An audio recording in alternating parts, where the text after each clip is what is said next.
Welcome to the New Masculine Podcast.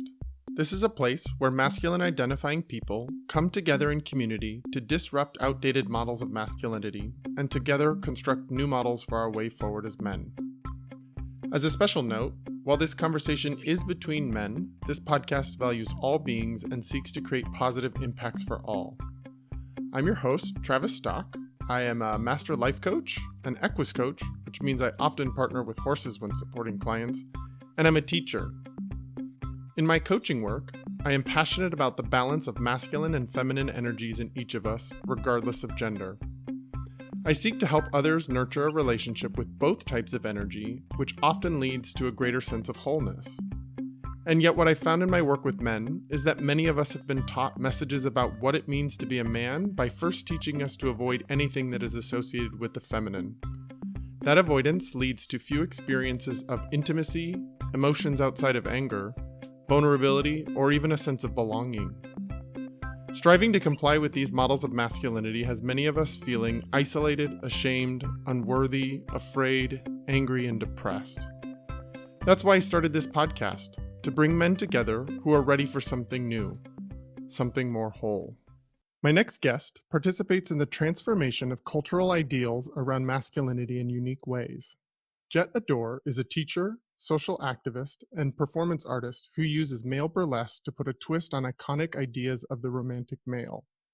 Through his art, Jett is able to have a similar conversation to those held on each episode of this podcast, but he does it without words. I find this embodied approach to exploring masculinity fascinating because it has the ability to sink into our awareness at a deeper level than our conscious mind. By bypassing thought, Jett makes you feel something with his presence on stage, and in that feeling, there is an opportunity to come face to face with your cultural conditioning. Some may find it offensive, some exciting, and yet others may feel confused as they bounce between intrigue and distaste due to being exposed to the male form in new ways. Regardless of how it makes you feel, Jett invites you to consider your definitions of masculinity while modeling more expanded and inclusive definitions. He calls this invitation Reimagine Macho and uses the hashtag Reimagine Macho on social media platforms to keep this conversation ongoing. The New Masculine meets Reimagine Macho. This is going to be good. Without further ado, welcome, Jett. Hey, thanks a lot. Well, I'm so glad that you decided to join me. I think it's fun to know that we both have some sort of social media campaigns around reinventing masculinity. Is there anything else that you think that people should know about you prior to us jumping into the conversation itself? I don't even think people should know as much as you just said. Maybe they should know that I'm fully and completely nude right now, but only if that helps them. No, I'm not really nude, or am I? A man of mystery. I do like to be nude. But no, thank you for saying those things. And I'm really excited to have met you and connected with you and have been able to start some conversations with you because I'm very excited that there's someone else, at least out there, probably other people somewhere that I hope to find too, who are addressing this conversation head on. Yeah, I think that that's something that you and I share is we're finally starting to meet other people who are having this similar conversation, that are sort of immersing themselves in this world and in this transformation. And I Yeah. think it's especially fun when you find someone that speaks a similar language to you, even if your Yeah. mediums for the approach to how you do it is different, that you still speak a similar language and get it. Yeah, absolutely. So I'm excited. I'm going to try not to show that. I don't want you to see my excitement, but it's there. Just trust me. Well, let's start by checking in on some of your personal stories. Like, what are the early stories and memories that you have around masculinity that shaped what you thought of as masculine? That's interesting because I I feel like I haven't really been thinking about masculinity head on and consciously until the last couple of decades in my career when I've been exploring it intentionally.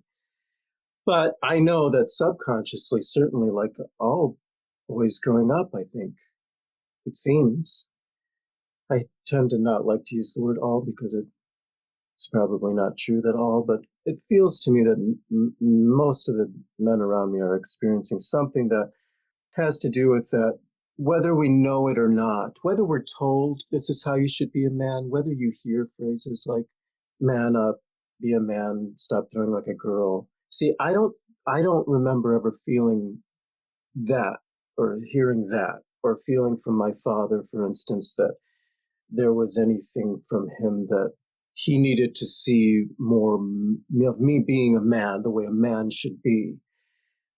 But certainly there was something in the air all around me about making sure that I wasn't what I shouldn't be, if that makes any sense. So I knew it was terrible if I were to present as feminine.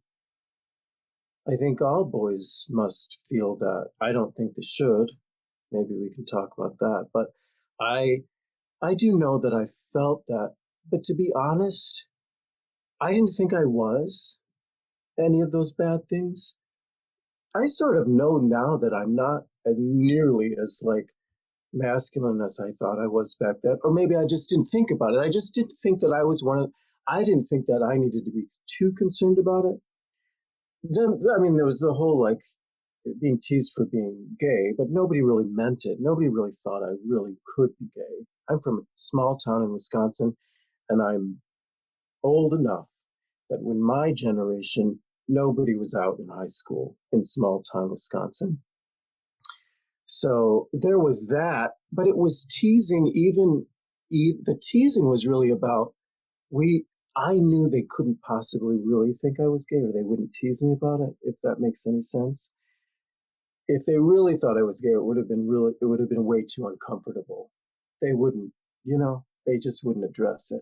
But there was teasing about it, and then of course there was the hoping that I wouldn't turn out to be that. Of course, as we all know Spoiler now, alert. I already was a homosexual person, but I didn't know it, and it took me too long to figure that out, probably. But here I am. Uh, but anyway, I think it's come to me thinking about it as an adult and as I get older and explore it as an artist that I sort of put things in that frame of masculinity, really. Like, what is it? What are we even calling masculinity? Is it good or bad? And all of those things. So yeah, it was there, but it was sort of, in the distance somewhere. It's very subconscious. It makes sense because it's sort of we get taught those early things in childhood at the level at which we can comprehend. It's not like as a 1-year-old we're having these conversations around what it is to be a man. It's not Sure. a conscious thought. Our conscious level of processing the prefrontal cortex of our mind isn't even developed at that age. And so having a conversation at the level that the child is at, I think oftentimes that's been my experience is we often teach boys what not to be Yeah. and haze them out of certain What behaviors to that would be, repress. yeah, more on the feminine side of things. And that's how we socially condition boys early on and on their trajectory to being a man. Right. Which is how I often feel about masculinity. It's being limiting. It's not a sort of, it doesn't give you, sometimes it doesn't give you more power. Takes away some strengths because it's limiting. But I think that's so true. I want to highlight that point that in many ways our definitions of masculinity are limiting, and they are there's a ceiling to which at which you can walls at which you can expand to, and then that's as big as you can get. yeah, And that's so interesting that our ideals have such limitations put on them. yeah. Well, that's a real fiery point for me to be talking about masculinity as if it's an ideal. I know that it is treated as an ideal in our society. I wish that it weren't. That's sort of at the heart of what I aim at, actually. I love the way that you talk about masculinity and trying to develop this idea of a new masculine. Can we reframe it so that it's something that's more relevant today, that has evolved and all that? And it's interesting because as I hear, as I've heard you have conversations about it, I realize that I have tended to think about it in a different way, which is that I don't need it to be ideal, that I can just sort of recognize it for what it is historically or culturally, and then ask. are there good things about this? Are there bad things about this? But overall, to say, if you don't possess any of those qualities, that's fine. And if you naturally are a man who is on the very low end of the spectrum of masculinity, there's nothing wrong with that. I don't I feel like I don't want to continue preserving it as an ideal, but just to say, well, we can talk about what it is stereotypically, we can talk about what it has always been or how it's changed.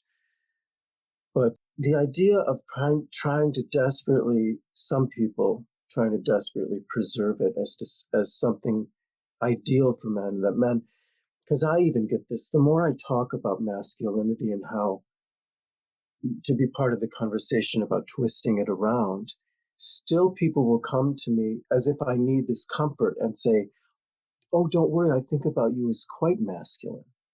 And I'm saying, well, you're kind of missing the point, because I'm saying it's not a good thing necessarily to be masculine or not masculine.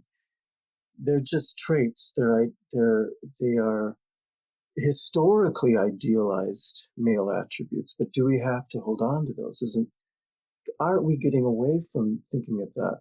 Well, I think it's important what you're saying. I like this concept of taking masculinity off of its pedestal as the thing we're aiming for, and that that's the ideal. And then there's also this part of being social creatures, and being a social creatures, herd pack based animals, we collect in numbers.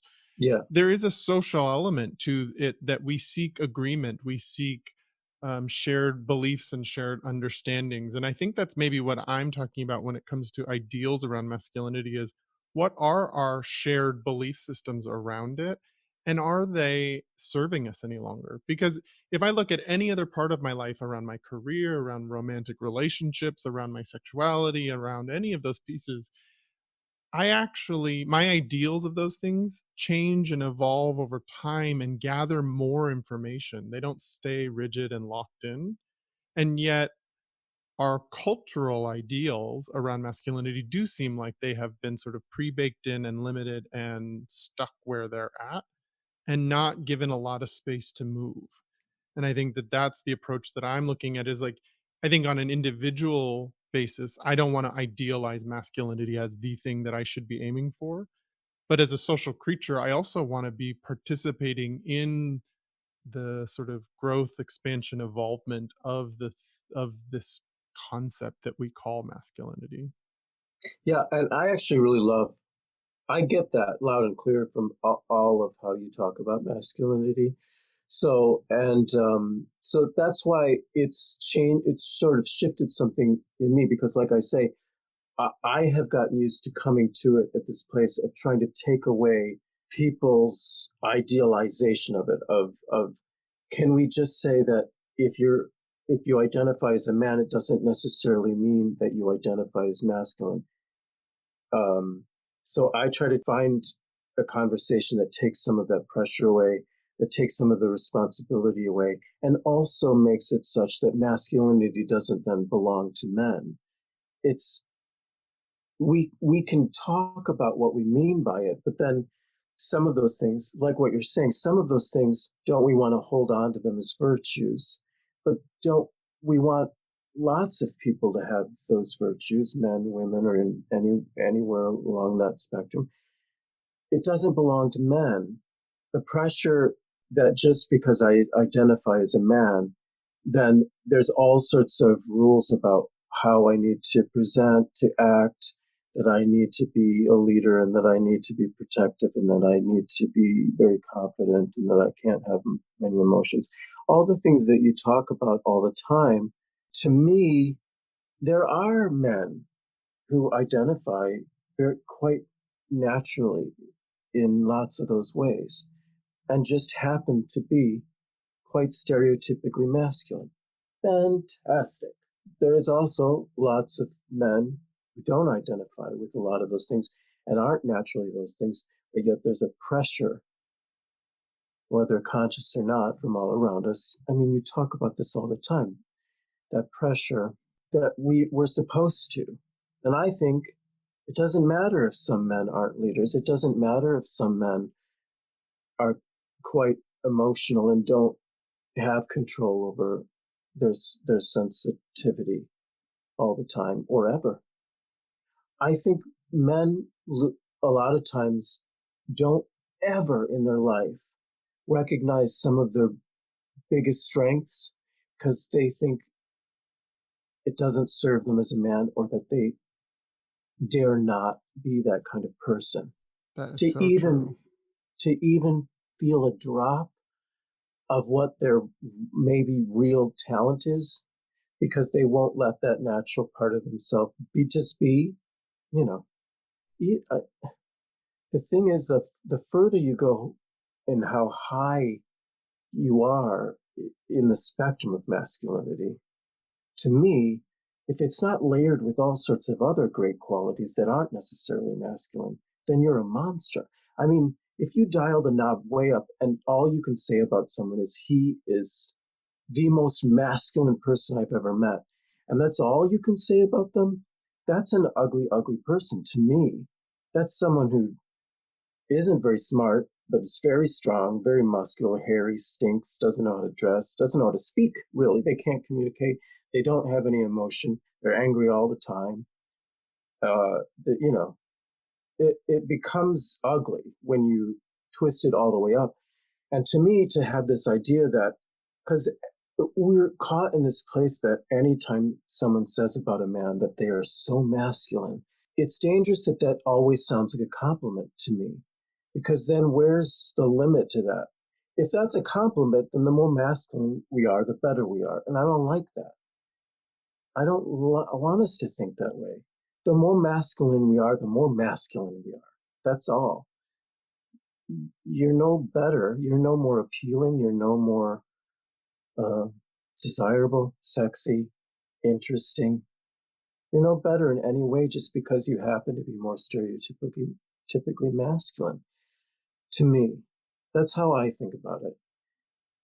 And if you are very stereotypically masculine, I hope to God you can also complete a sentence sometimes.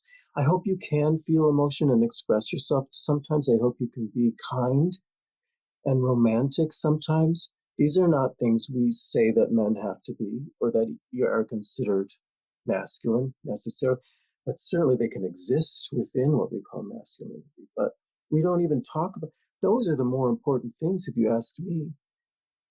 The things that we want all people to be kind, compassionate, communicative, in touch with their own selves and their emotions. Why don't we want that for everybody? We women are so much better at it because we don't require men to be it or boys. Sorry, I'm getting very upset. Well, I think this is a great, I mean, this is why I wanted to have you on this podcast, is because you feel similarly passionate about this stuff. You emotionally are involved in this process. And I love the passion that's behind it. And I think what you're pointing out is there is a real socialized difference between how what we teach little girls to be good at and what we teach little boys to be good at. And Yeah, I think that's true, that if masculinity, being good at that, is the thing that is the most defining characteristic about you, that's a pretty low bar of like, what else is there? And I never yeah, really thought of it that way. And I actually agree with you that in an ideal world, I think we move these conversations beyond gender and sex and into human. Like, what is it? What it is it to be a good human?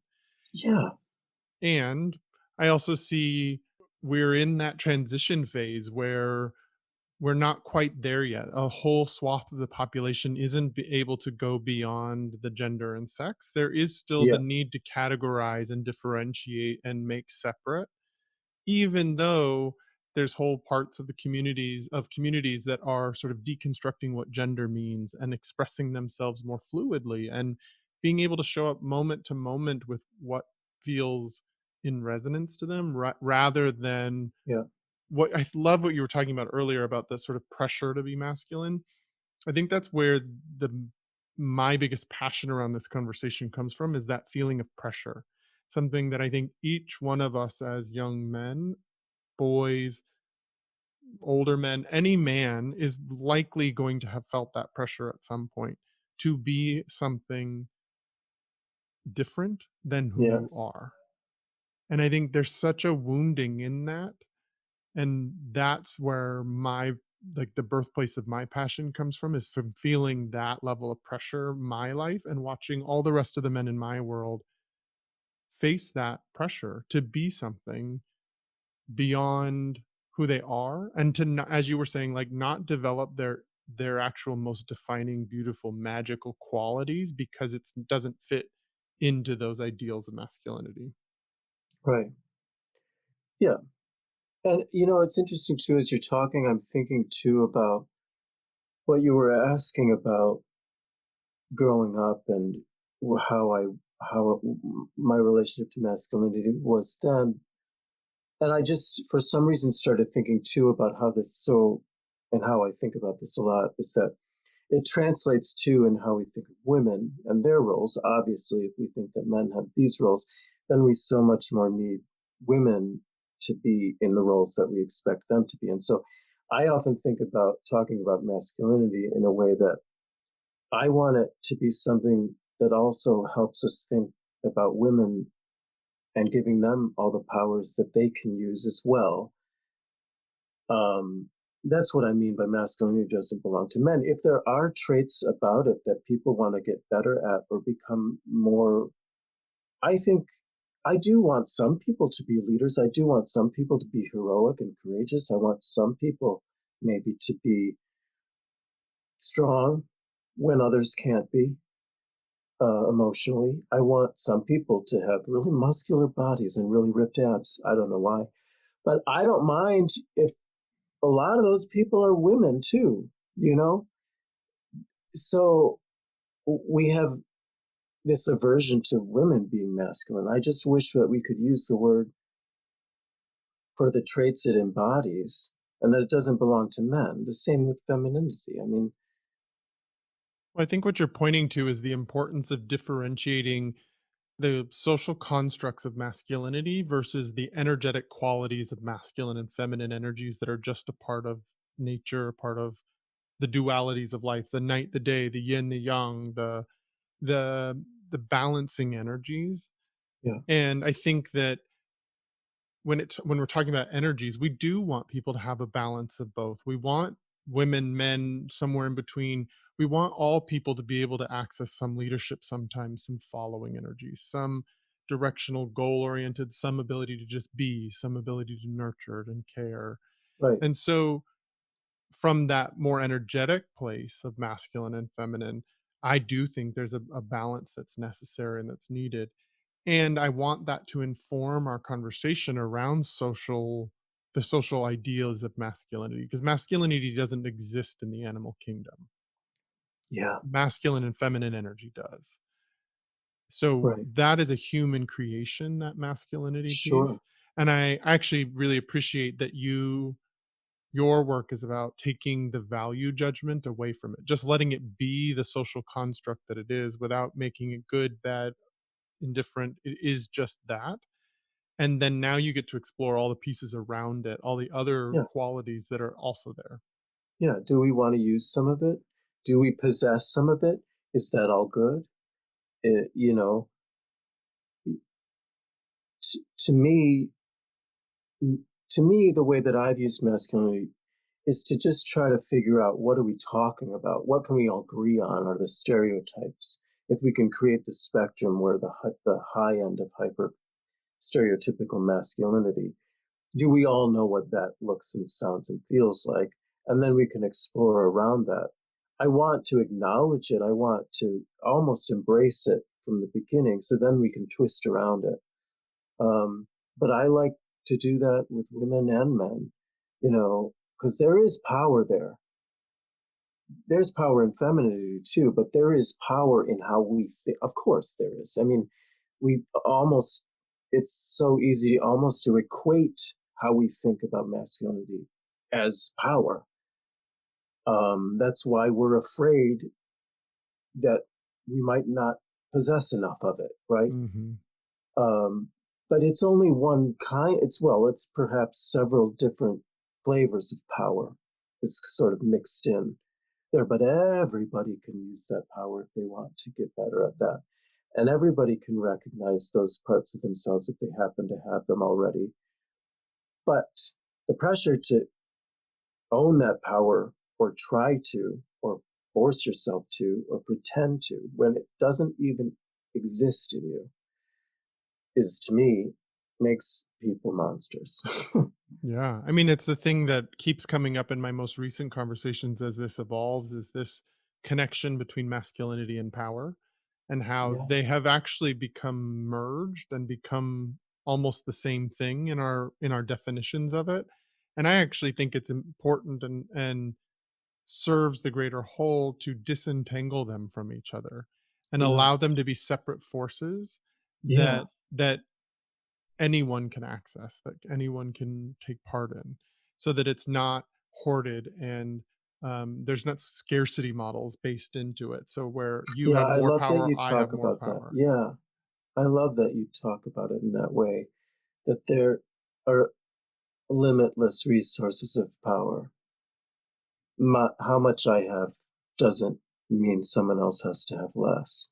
And that right there cracks the entire foundation of what we have been creating as this ideal on How masculinity. dare you crack that? And yet that's what I'm here to do. That's what I want this podcast to do, is to disrupt those models that hoard power, that keep power from some while some have others. We're watching that play out on our sort of on a human level, on a country level, on an individual levels, in our relationships.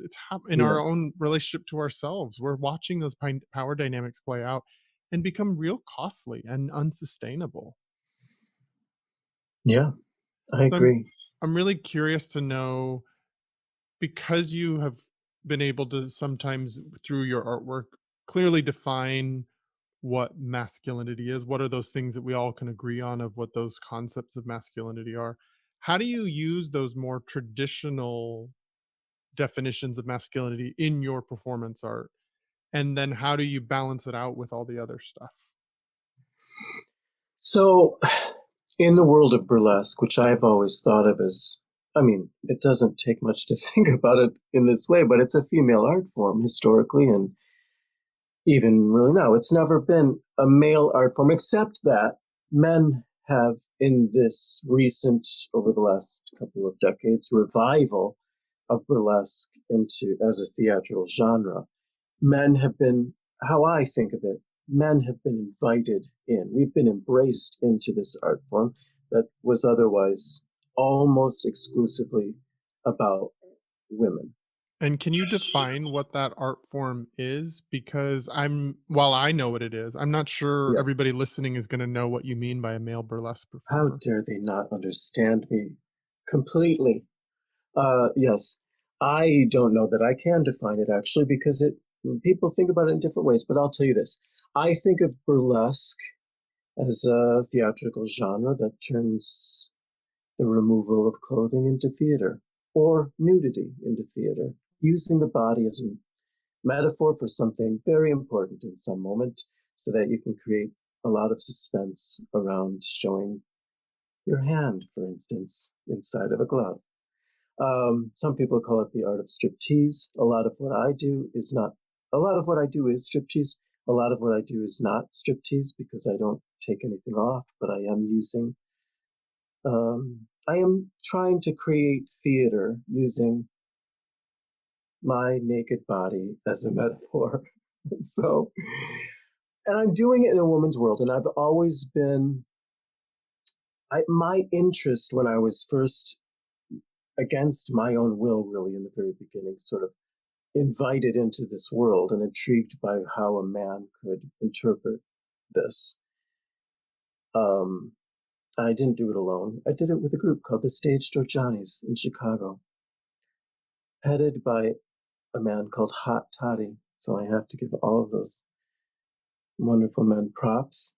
I came into the world of burlesque already wanting to explore how masculinity even can fit into this place where we only have, well, almost only have ever thought about women being the seducer, about women treating their bodies in a sensual way, about romanticism, about all sorts of themes, sensuality, vulnerability, and imagining how can I interpret classic female burlesque from a male perspective, the male counterpart of that. What does that look like? And I don't know what the answer to that is yet, but I keep trying to explore around that. How do I do that?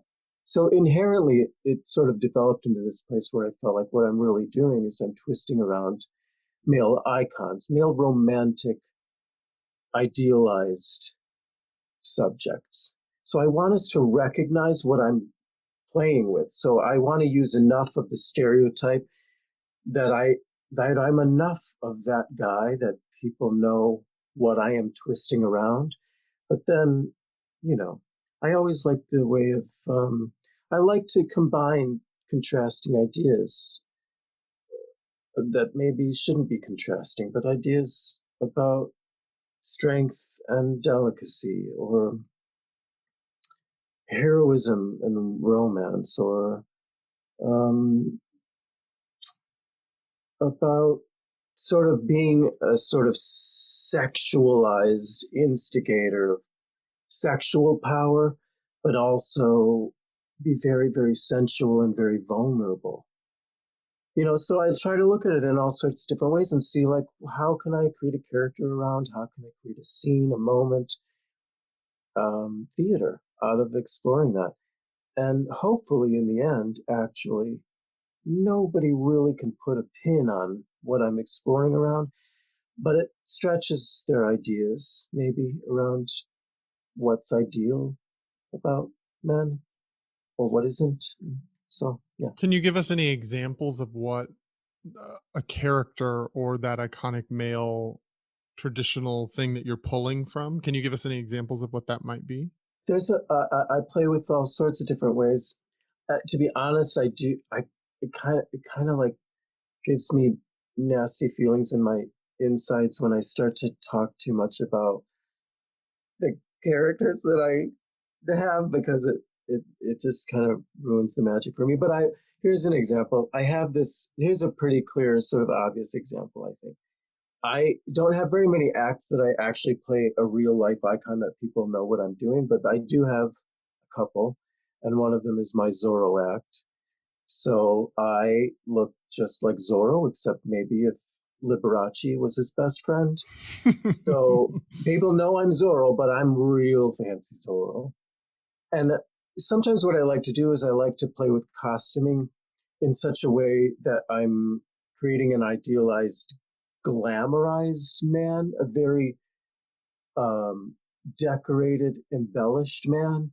But then it gives me even more of an obstacle to play against, because I really do want to be that guy, but then covered in the glitz and glamour, so that the glamour does not feminize me, but it actually somehow makes me more masculine. I like people to have to fuck with that in their head a little bit. Um, so because what I love in burlesque, this happens, and certainly in the drag world, it happens, where we get to see men playing with femininity. We get to see men playing with flamboyancy and playing with feminizing themselves. I love that. I've just set these boundaries for myself, where I want to say, I don't want to twist gender, but let's see how far can I twist just within the boundary of masculinity. How much play is there right in that? So Zorro, to me, sort of represents one of those, iconic, masculine, romantic heroes, fictional character that we just know that's the guy. So if I can take some of those ideals, right, and say, well, let's fuck with that a little bit, and it's a lot of what I play with is humor. I want to use humor because humor is sometimes the only way, or if not the only way, sometimes still the best way to talk about something, because it makes us think about something in a way that feels good. Hmm. And a lot of people, a lot of guys and a lot of people don't want to be thinking about the stuff that I put in front of them, but I want them to want to think about it, so I want it to be fun.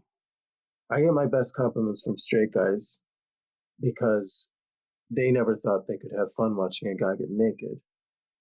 And it's empowering to them somehow to see that this guy cannot take himself so seriously, but there's this whole theater full of people cheering him on, really into it, thinking it's sexy, it's hilarious, it's all this stuff, however they take it. But then a guy has to sit there and look around and be like, maybe I don't need to take myself that seriously either. Maybe I don't need to worry about being Zorro. Maybe Zorro can just be this guy who loves wearing a fancy sparkly cape, walking around naked. And so, what are the kinds of conversations that straight men come up to you and have with you around this? Like, how did they make sense of it from your experience? Well, what I find too is that there's so many straight men who really want to be part of the conversation, but have never, or just don't know how to, or don't even can't find a way that they're drawn to talking about it in Or this that way. they feel But safe having that conversation, because sure, so much shame is put on the feminized expressions of things right, or fitting into a woman's world. There's so much that we're taught over and right. over again about avoiding that. And there's never been someone to get them really excited about it in a way that feels good, like I say. So when it's the straight man in the audience who's the person that can transform the most profoundly from the work that I do. So it's because it seems like what I'm going to do on stage is not for him. This is for the straight ladies and the gay boys out there, right? Whether it's said out loud or not, that's usually the perception, at least in the beginning. Um, And I'm sure it's the but first thought that goes through their mind. Oh, well, this isn't for me. I right, better not pay attention. time to get a drink or go to the bathroom. Hmm. Or whatever it is. There's plenty of guys who are just fine and not uncomfortable with the idea, whether they're gay or straight. They're not uncomfortable with the idea of the guy. I'm not going to diminish every straight man to say that they all are uncomfortable with me, but I like that after a show, a straight man can come up to me entirely enthusiastic about what I did and needing to tell me about it because he feels really good about himself for having seen it and watched it and not looked away. And he's not going to talk to me about how hot it was or anything. He's going to notice the cleverness, maybe. He's going to notice the bravado of it. He's going to notice how funny it was or how ridiculous the hyper masculinity of it seems when put under that lens. And that to me gives me goosebumps because I'm like, yes, please, let's ridicule. Because ridicule as a theatrical device can be very helpful with kind of breaking down what we think of as ideal, right? So without thinking about it, right? And that I just love when a guy comes up to me and he makes it clear, whether in words or not, that he's not sexually attracted to me, but that he just is really into what he just saw.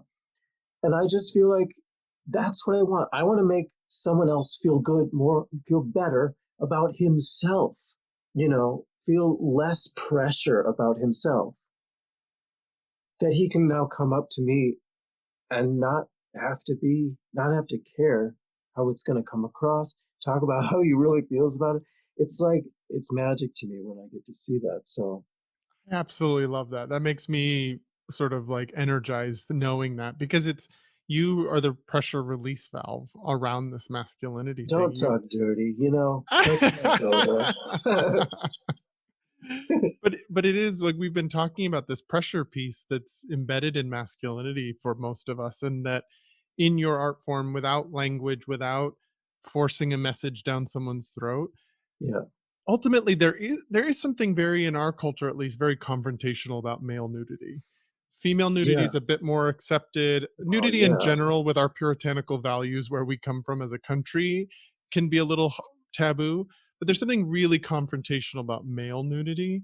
And so in I love that you don't force the message down someone's throat. You don't push the message that you want someone to hear. Yeah. You show up and perform art and infuse humor and create an opening, and what that person does with it is on them. Yeah. Well, I think any art that's impactful cannot tell you how to feel about it. Isn't to me, I don't want to be told how to feel. As soon as you tell me, as soon as I know real clear that you want me to feel something, I don't believe you and I don't care about you. So It's good inauthentic at theater, that point. yeah, and I'm talking about theater, storytelling, art. You know, it's about being heavy-handed. It's what we call sappy.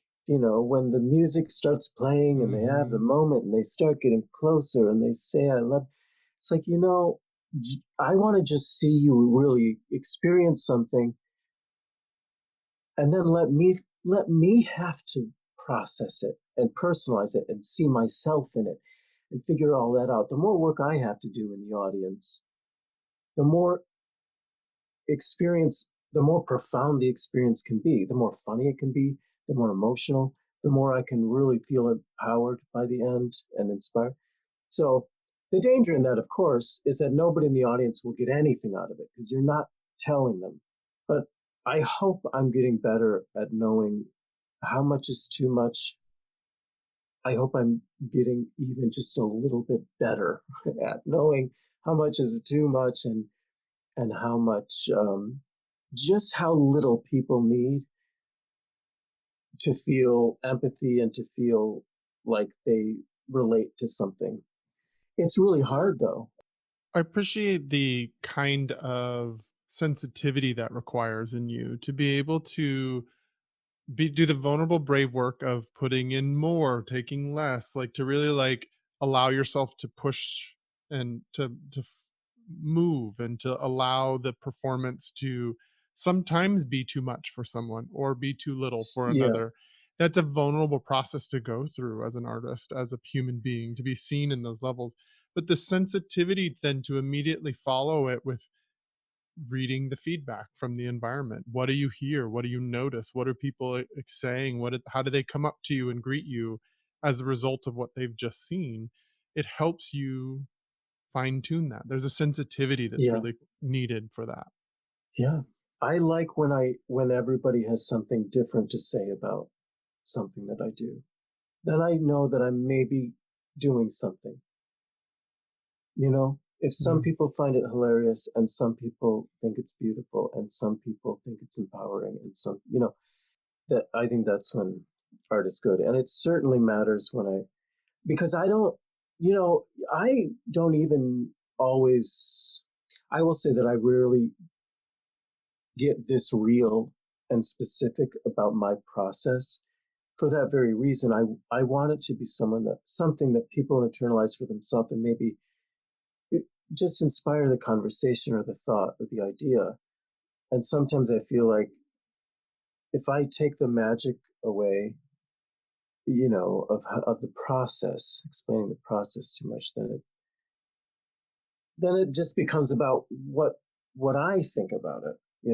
But I here I am. appreciate that. And I appreciate the willingness to peel back the curtain a little bit. And I do want to because it is important to me that it's just important to me that people start thinking about masculinity. I as I've explored it more and more, it's then become more and more pressing to me, understanding how much of an issue it is in life. Well, to me, that's a part of the transformation around masculinity. Masculinity can often be about like go out, create, get something, make something, earn money. And yet, the way you're doing it feels much more like co creation. It's you have an intention that you infuse within your art. and then the viewer has to create their own storyline and their own part of the creation, and together you make something, not one or the other, that it's both coming in as a co-creation. And I think that that is a counterbalance to sort of the individual creative force that is about ego, like I need people to see this, or I want to make Mm, money based on my art, or I want this, where it's very I want, where it's mm. individual. The co-creation process takes in the collective as the important part of it, and your intention behind it, whether you choose to verbally discuss it or not, is to me feels so important to what you're doing. Well, I'm glad someone thinks it's important. Some people think I just like wearing sparkly cod pieces. Well, I'm sure you like that as well. Well, the glue gets in the way sometimes, but Oh, I would imagine. yeah. Are there any parts of yourself that you feel like, if you're on stage doing one of your shows, is there still any parts of masculinity in the traditional sense that we were taught, what we were, the pressure style of masculinity? Are there any parts that still have a hold of you, or that still feel like they limit you from your expression? Or do you feel free pretty much from that to choose? I want to feel free such that I want to develop my reflex that if I want to develop my reflex to be better and better about when I feel that there's any kind of even little bit of pressure to, if I'm having a conversation with someone, if I am exploring something artistically, I'm creating something. If there's any bit of me that feels like that, that there's some part of thing in my brain saying, be careful not to be too feminine, or be careful that's, if I want my reflex to be that thought, I don't need it, doesn't matter. And then sometimes if it presents itself artistically, then I definitely want to explore how to twist around that. But I'm trying to be someone who who wants to nurture the things about myself that I think I like about myself. Most of those things don't have anything to do with masculinity. And then the rest of it, I just want to be who I am, and nothing more than that. Like, I don't need to add traits to myself to on top of it.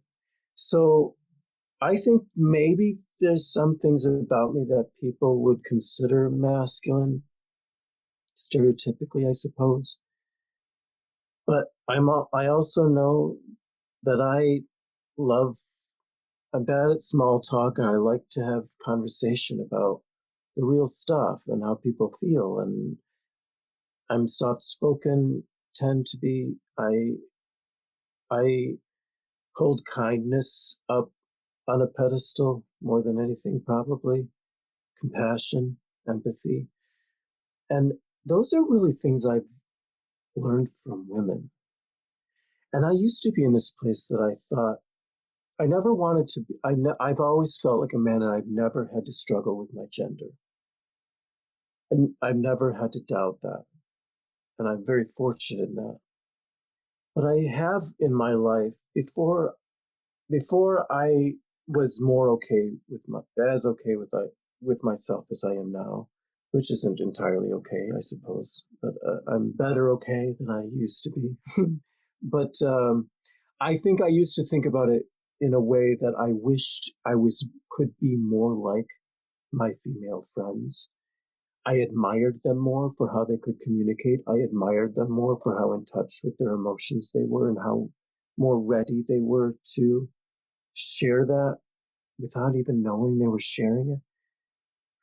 And I wanted to be that kind of person. I didn't even think about it in a way of masculinity or that it was dangerous. I think I'm lucky in the sense that as an artist, actor, dancer, when it certainly is when I was in college and started to be around other people like that, you know, there there's so many, there's such a wide array of kinds of people and people who are free and expressive, that there's less pressure to be any something. The challenge then is to like figure out what in the heck you are with all this wild array of insanity,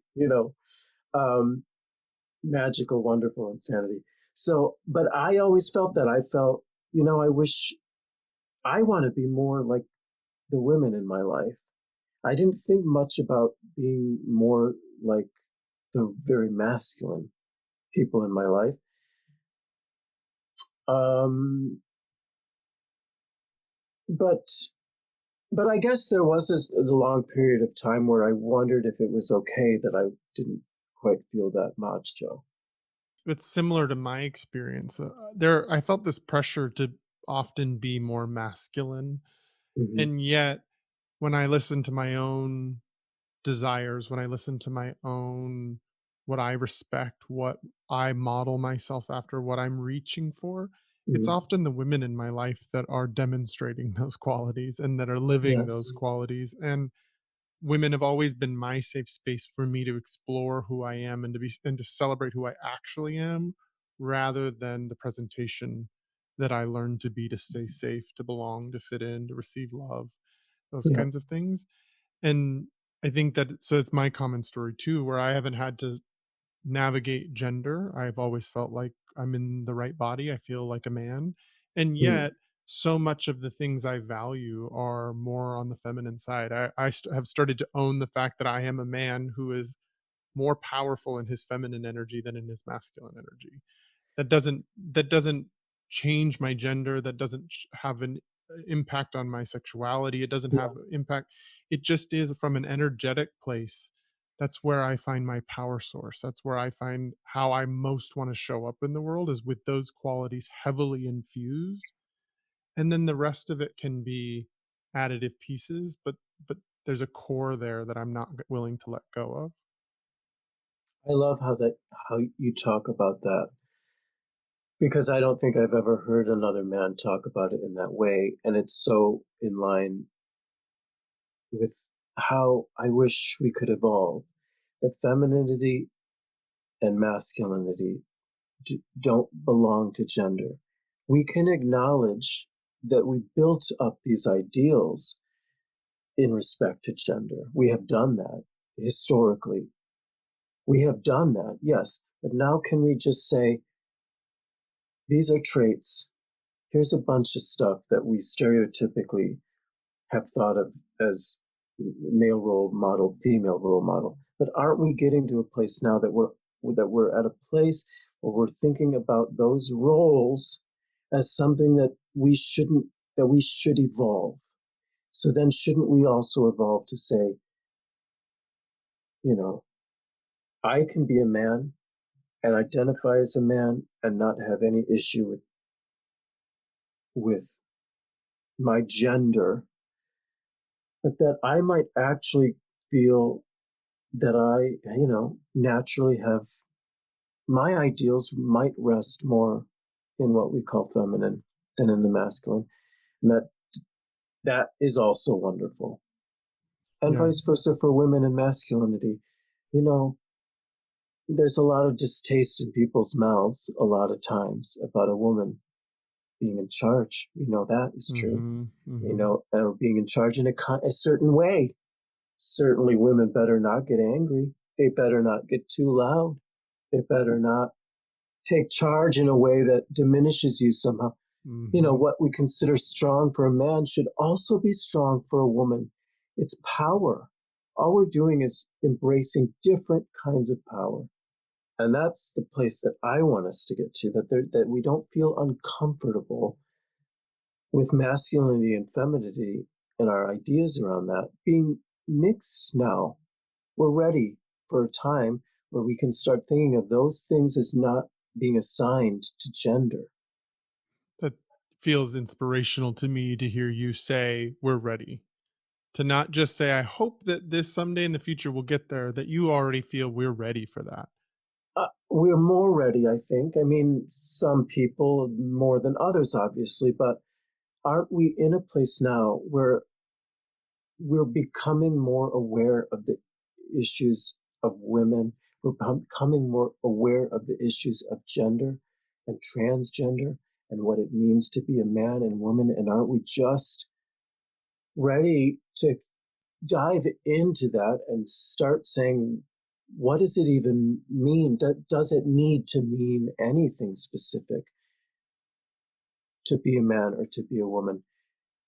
And I'm often very much inspired by hearing trans people talk about their experience with gender, because I will be honest, some of me is so confused because I've never had to deal with that.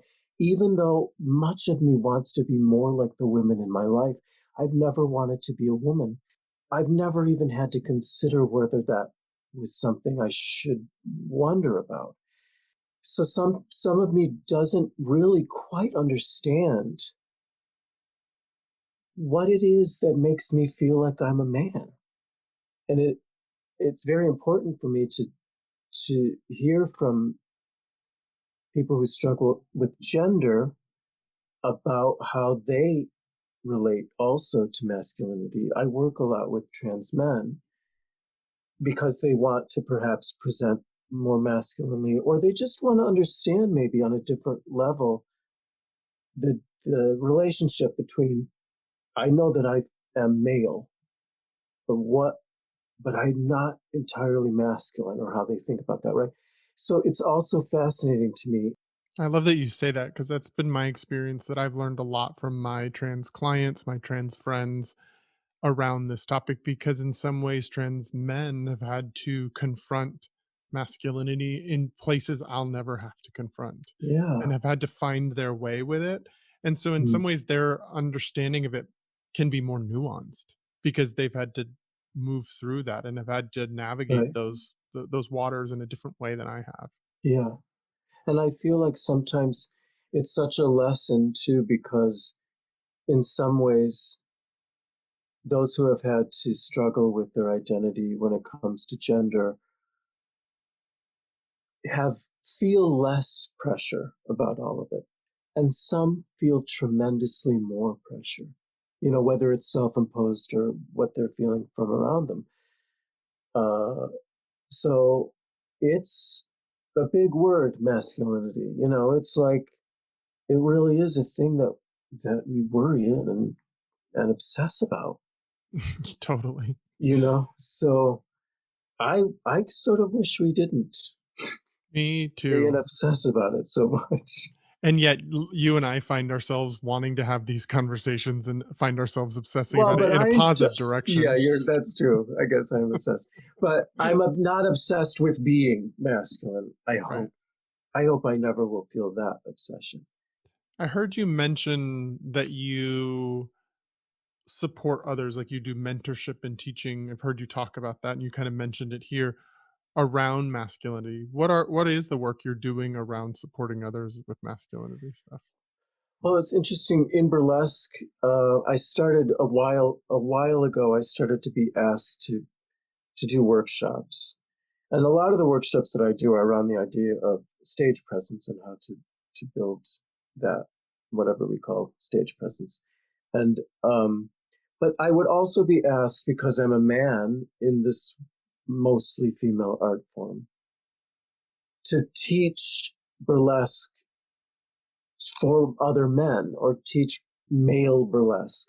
And I always felt like, well, I'm taking all of my inspiration from women and the best women who are doing it, and then just trying to sort of twist it around in a masculine way.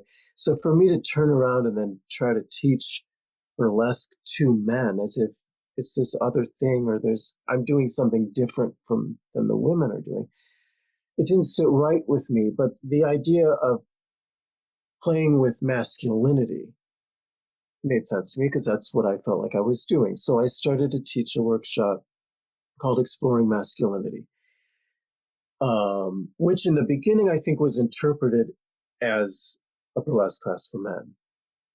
You know, let's have fun with guys, and let's see how can a guy create a theatrical sort of moment about striptease in a sexy way. But over time, I think when the ideas that I wanted to explore around became more apparent through in burlesque festivals and things like that, where people got to know me a little more. Um, I started to try to want to make it very apparent in the selling of these workshops that it was for all genders, and that it was about exploring masculinity and masculine sort of tones in performance and in life, um, for men, women, and everybody else. So that's that's how I started, and then because of that work, and because I've just been vocal a lot about being sort of socially active about twisting around ideas of masculinity and being part of that conversation, I get a lot of interest from people because I do also a lot of private coaching for performers, aspiring for performers, and even non-performers, because, like I say, I work with some trans men usually who are interested in the way that I explore around and can talk about masculinity in a theatrical sense. Because if you can explore it as an expression for theater, and everything, the way that I work is to try to bring real life on stage, but then you can control and twist around it and play with it and do all sorts of things. But I still want it to feel like something that comes from real life, or I really don't care about it, right? We want to believe stuff that we see in film and television and on stage, or we're not emotionally connected to it. So it all comes from a real place to me, which is why I think it translates for some people as a sort of real life exploration of how they can explore their ideas of masculinity. So it's just evolved for me to be that. And I was, I didn't expect the way that I explored around masculinity in burlesque to be something that would eventually be useful to trans men. It never, ever occurred to me. But when I started to get that kind of interest, I loved it so much more that it could transcend to be about that for some people. And so now it's even more important to me that I get better about thinking about it, playing with it. I really appreciate that your work, even though it is in many ways and many forms tailored to Mm. masculinity, it's an inclusive piece of work that you're doing in the art that you share, and also in the teaching and mentorship that you do. That there's an inclusive element to include all people around this, because I think we need more of that, even though we're having a very specific conversation Yeah. often, that there is still space for everyone to be there and every voice to be a part of it. So I really appreciate that you hold that energy. Well, yeah, I mean, I just love the idea that masculinity doesn't belong to men, and that if we can all explore it if we want to, and figure out, is there power there? Is there, is there something ideal in there somewhere? I think there is, but I don't know if I want the whole package all at once and dialed and with the Totally volume agree. turned up as high as it goes. I like that we have the ideals are there for a reason. We can't think that we've been so stupid all along and not known that there's something good in there. It's just now, I think, a lot of decompression and dismantling that needs to happen. Completely agree. So, as somebody that is as specifically focused around this topic of masculinity, and like I am Mm. in participating in these conversations, is there one piece of advice or one sort of takeaway that you want men to leave with from your perspective around masculinity? I I I don't think of myself as someone that wants to give advice to someone unless they ask for it. But I'll say what I wish and hope. Though I try not to do too much hoping. I try to, once I know that I wish something was true, to be part of making it true. But I want us to be in a place where we're evolving to understand that men don't have a response. Just because you're a man does not mean that you have a responsibility to have any of the traits that we consider masculine. I want everybody, just like I said before, I would hope that we would focus on everybody having more kindness and more compassion and be able to communicate well. I think those things, I would like them to not be considered only feminine traits. I want all people to feel that way, at least. And then if you want to layer on a hairy chest and big muscles and stinky armpits, fine. If that's who you are, great. But at least be kind. But if you're considerate, you probably don't have stinky armpits. I will say that. But I guess what I just hope is that men start to think more and more that masculinity doesn't belong to them and that they don't have any responsibility to possess it. That's such a powerful way of expressing it. The especially the piece for me, I find a lot of resonance with the responsibility to have Yeah, those traits. I think in some ways masculinity often feels like a responsibility and I have a pressure to uphold sure. something, which doesn't allow me to just be. Yeah, And I think that to give permission to men, give permission to me and to other men to not need to have that responsibility on your shoulders is a gift in yeah. itself. So thanks for putting it that way. So if people were interested in connecting with you, seeing some of the being able to see some of the magic that is Jett, not just hear you through this, but get the visual representation or to find out more about the work that you're doing in the world, how could they find you? Pretty easy to find through my name online, Instagram, Facebook, Twitter. Just my name, Jett Adore, with 2 T's. I'm thinking of adding a third T, but 2 for now. What does the third T More give you? pretentiousness, I think. Yeah. Ah, I love it. Mhm. No, I will not be adding a third T. But yeah, Jett Adore online, that's where I am. And if you look it up, you'll probably see a lot of me. There's a lot of me plastered around the interwebs. I'm on his Instagram and I definitely have noticed there's a lot There's of a him lot. on there. One of the things I love that's on your social media is the hashtag reimagine macho, where you are asking other men to post their ways that they Yeah, reimagine macho. And there's a lot of different kinds of yeah, creatures and beings and expressions of masculinity that keep getting put yes. on there. So I would encourage people to go find that and see what other people are doing around this topic and how they're reimagining macho or stepping into the traits of the new masculine as we've been talking about them here. Don't forget, The New Masculine is now on Patreon. If you want to support me in continuing the mission of this podcast, please consider becoming a monthly contributor and know that no amount is too small. Think of this like a tip jar for when you value the content I've created. Special thanks to the 5 new patrons who have already committed to monthly contributions.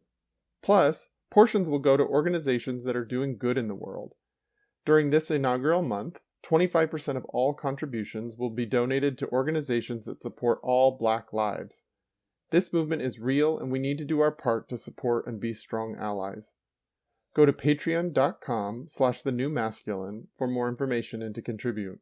Again, that's patreon.com/thenewmasculine. If people want to get in contact with me, you can go to my Instagram. It's at Travers03. You can go to my website at travisstock.com, or you can just reach out to me by my email at travisstock03@gmail.com. I really love hearing from the listeners. I love participation on social media in this conversation. It allows the conversation to keep going and not just be static on the podcast. It gives me new ideas for how to keep having this conversation that really resonate with other people and the questions that they have around it. So please do feel free to reach out and to be a part of this conversation with me. Really want to thank you, Jett, for being a part of this. I think you've added such a unique and wonderful texture to this conversation, a place that I don't access in myself very often. And so thank you for bringing this artistic, more performance style of masculinity and the ways that you confront it. Travis, I have to say that this finding you and being able to have some conversations with you like this has meant a lot to me. So thank you. You're welcome. It's meant a lot to me as well. And more to come. I am super excited to keep chatting with you and to see how other people that are listening to this podcast connect with you as well.